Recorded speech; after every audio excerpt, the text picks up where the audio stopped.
Well, this is a Bio Blitz. This is the first of its kind event in Trinidad and Tobago, and I think the Caribbean as well. But they've been going on for since the mid-1990s in America and Europe. And it's an event where you gather a group of experts, people who can identify plants and animals and all sorts, and you choose an area. In this case, we're choosing Tucker Valley, which is in the Chaguaramas National Park. And then in 24 hours, you try and record as many different types of species of plants and animals and fungi as possible. Every living thing, just trying to identify. Several benefits. First one is it gives a snapshot of what's living here now. And that's going to be of use to the national park managers. They can sort of start planning a bit more environmentally friendly tourism, where they can say, look, we've got this here, come and see it. It's also going to have the effect of the people who come along and take part are going to know more about their own local place, about their country, what lives in their country. And this will hopefully make them more involved in environmental and biological biodiversity matters. And next time someone hears about an endangered animal, they'll actually think about it a bit more because they might have been out there and seen it. And it just hopefully encourage people to care for their environment more. But it's also got knock-on effects of, whilst we're surveying here, we may find species that haven't been recorded for Trinidad before, introduced species, alien species. And it's a good way of knowing, for a start, what species have turned up. There might be invasive plants that have been coming on sort of the agricultural trade, or invasive insects. Again, could be pest crops, also things coming in. And detecting them and seeing what's going on, it does help in the long-term control of these species if they're problematic to the country. We've got 7 different groups heading out today. We've got a marine group heading down to Marguerite Bay.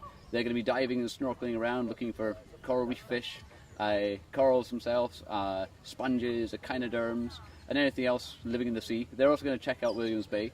We've got a freshwater group, and they're heading out to the Quesa River and some of the smallest streams in the valley, and they're going to be looking at all the plant and animal life in the streams. Then we've got a bird group heading up and down the valley, getting up into the high mountains, down at the coast, looking for all the birds they can find. We've got a mammal group. The mammal group can be heading out. Most of their work's probably going to be better at night, using torches to spotlight for mammals, but they're also setting a few small traps, little harmless traps which catch the animals without hurting them, and also some net traps, mist net traps to catch bats. And again, they can catch, examine, and release the animals unharmed.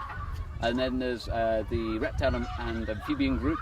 They're going to be, again, working mostly at night, looking for, by torchlight, looking for snakes, frogs, lizards, and maybe something of turtles as well, tortoises, if they get lucky. And then there's the terrestrial invertebrates group. That's all the insects, the spiders, scorpions, snails, all the kind of wee creepy crawlies. And again, they're going to be heading out daytime and nighttime. There's a lot around for them to spot. There's going to be some trapping as well. At nighttime, we're going to have light traps set up. These attract all the moths and night-flying insects. And then we've got the plant group as well, and they're heading out collecting as many things as they can, and they're going to bring them back to the base camp for identification later. And it's just basically looking for anything and everything that moves or grows or lives in the valley and finding out what it is. And the second part of the whole Bio Blitz event is public involvement, public participation. If you're going to do a proper scientific survey, you wouldn't limit yourself to 24 hours and try to cram it all in at once. You'd spread it out over a long time. But for the Bio Blitz, you kind of cram it into that time so that it engages the public imagination, and you're having a race against time to identify. And you invite the public along to take part in guided walks where they can listen to experts describing things, looking for things. They're going to have information here at the base camp, things about environmental issues, how to identify different animals and plants. All that information could be here. We've got groups from the Environmental Management Authority Youth Ambassadors to the Trinidad and Tobago Field Naturalist Club, the Wildlife Division, the Emperor Valley Zoo, all going to be sending people down to get involved. And the public are going to have the chance on the second day of the event to sign up for guided walks and to see what's happening at the base camp. And at the same time, they can go out themselves into the valley and look for stuff, bring it back, see if it can be identified, take notes, and let us know what's happening. What would you say to the general public about continuing to get involved in protecting and managing? Well, there's lots of different ways to get involved. You can come along and field trips that the Trinidad and Tobago Field Naturalist Club do every month. So hopefully we'll get a few more people joining them. There's also, things like taking part in future Bio Blitzes.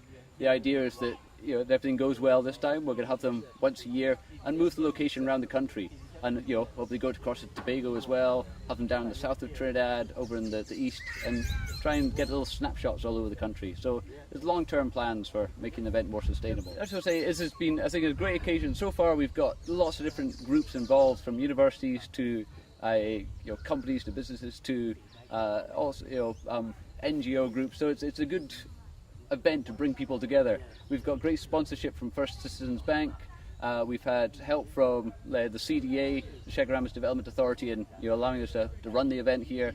So it's been a great event for bringing folks together.